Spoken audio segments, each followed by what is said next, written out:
Lafomba vaoafa tanteraka kosa indray tsy maintsy misy ny fiakaran'ny vidin'entana eny an-tsena rehefa vanim-potoanan'ny maitsoahatra taka izao raha ny fanazavana nentin'ny tale jeneraly ny fanjofana sy ny fifaninanana eo anivon'ny ministeran'ny varotra tsy ahina kosa ny tsy fisinana ilay antsoina hoe pénurie amin'ireo kojakoja ilaina andavanandro indrindra fa ny vary toy izao manaraka izao ny fanampanazavana.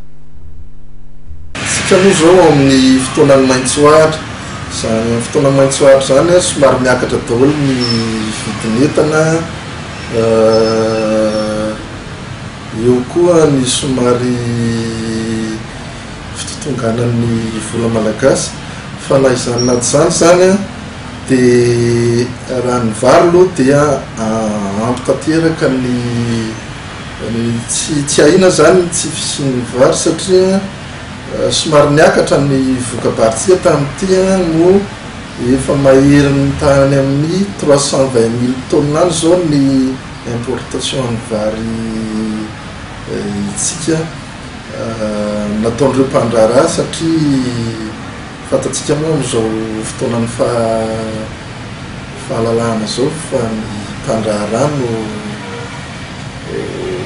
miara-miasa amin'ny fanjakana amin'ny fanafarana vary.